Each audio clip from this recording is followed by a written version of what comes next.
My wife Samira had been working in art restoration for years and was finally promoted to the head of her department. She's always been a talented artist, and the science behind it was an added bonus in her mind. I was so incredibly proud. It was her dream job, at first. For that first year, she was ecstatic, even when she worked 60 hours a week, even as she was restoring famous pieces of art, or pieces so old that any mistake or misinterpretation would be, quite literally, destroying history. Her words, not mine. She was truly happy. During her career, we'd developed a tradition. I'd meet her at the museum for lunch, and she'd gush about her work. If she could safely take a picture, no flash of course, she assured me, of what she was working on, she'd proudly show me. But a month ago, something changed. I first noticed it in her eyes as we were eating dinner. She stared off into the distance, an unreadable expression on her face. She looked more exhausted than I'd seen her in a long time. "So, what are you working on?" I tried to break the silence. Usually she volunteered the information freely and with excitement, but she had been quiet on this piece, almost avoidant. "You may have heard of this one." Her face finally lit up. "Blind portrait." I shook my head, asked if she could show me. For the first time, she told me no, but maybe I'd recognize it when she was done with it. "You're going to love it when you see it," she replied slyly. It wasn't one of their pieces, she informed me. It was from another prestigious museum, and she was assisting with the restoration after their own team had tried but couldn't finish it. Not the way it deserved, she added. They'd failed. The way she described the piece was with so much affection, I could see why she was pouring so many hours into it. But not long after, she began to change. Her already grueling hours transitioned into her practically living at the museum. When I went to meet her there for lunch, she'd ignore me, sequester herself in the lab instead until I gave up and went back to work. Days would pass without me seeing her, but in the instances I did, I could tell something was eating away at her. She looked exhausted. Her once beautiful hazel eyes had been the color of honey with flecks of greens, blues, and browns. They were the first thing I'd noticed about her when I met her. Had begun to look duller and bloodshot, almost as if they were receding into her head. They were ringed with dark circles, and I could have sworn she was even losing hair over it. Over the next week, I must have asked her how she was doing 1,000 times, because she seemed to always have panic written on her face. But she never answered. Eventually, she confided in me the source of her stress. "They say I'm not moving fast enough. I'm not putting enough into it. It's never enough." She looked at me, her eyes red, but tearless, as if she'd already been crying for hours and had nothing left. "It needs to be ready. It needs to be seen.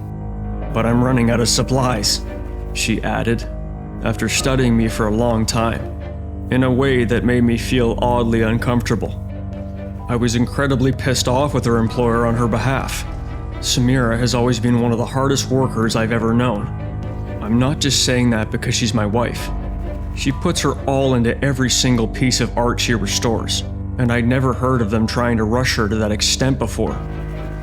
The next morning, I woke up covered in a series of small but deep cuts, the sheets dotted with dried, sticky blood, a small but clear bloody handprint on the bedroom door. Not long after, she brought it home, something I knew she was not allowed to do. I learned enough from her years on the job to know that depending on the medium, the pieces were only supposed to be exposed to certain kinds of light, environments, and temperature. She had always treated the art she worked on with so much love and respect. So when I saw her walking to our old and dirty shed with it clutched to her chest, wrapped in a filthy-looking sheet, I knew something was very wrong. The next morning, I got off work early. I had hoped to have a serious conversation with her that night. Figured I'd do some projects around the house while I planned out what I was going to say. I turned on the garage light and jumped. She was standing there in the dark, motionless, even though she should have been at work. "Babe?" You feeling okay? Did you come home sick? Where's the saw? She spoke as if she hadn't heard me, her voice strained, almost like she'd been screaming for hours on end. If I hadn't seen her speak the words, I would have never guessed that sound could have ever come out of her mouth. I was so surprised that my thoughts of some sort of intervention were forgotten. Which one? She stared down at her hand in silence for a long moment and flexed her fingers. Circular. Do you want help? She cradled the saw in her arms, turned, and left without answering me. She was down there all day. I could hear the blade whirring as it struggled to cut through some hard material, even from the house. She finally made an appearance at dinner that evening, but she was pale and walked in swaying steps, her right hand bundled in thick bandages. I felt sick and guilty at the sight of blood staining through it. She refused to let me see her injury and screamed violently at me when I told her we needed to go to the ER. I'm not one to meddle in her work life, but I'd reached my breaking point. I decided I needed to talk to her boss, Leslie. She and Samira had worked together for so long that we knew her pretty well. We even had dinner with her and her family a few times, so I drove up to the museum and I asked for her. I wasn't sure what I expected when I went up there. A heated argument? A confrontation? But the moment she saw me, she pulled me into an awkward hug. Alan, I'm so sorry we had to suspend her. How is she? We were hoping she'd get some help. The confusion I felt must have been written on my face, because her expression changed to match my own. She didn't tell you? I just shook my head dumbly, thoroughly thrown off by the chain of events. Samira, she spent every moment working on that horrible painting. We're not even sure where it came from. It isn't one of ours. She said it was from some other museum that you were helping out. I attempted to pronounce it a few times before finally giving up. No, we aren't partnered with anyone right now. We've got too much of our own work to take on anyone else's. That's why we had to put her on leave. Yes, she was neglecting her work here, but it was the effect that it had on her that worried us. That piece, it was disgusting. I don't say this often, but that wasn't art. Art, well, art has soul. Something to give you. That piece had nothing to give. It only wanted to take. I drove home, angry and dumbfounded that my normally honest-to-a-fault wife had been lying to me for weeks. I called out gently for Samira, but she wasn't in the house.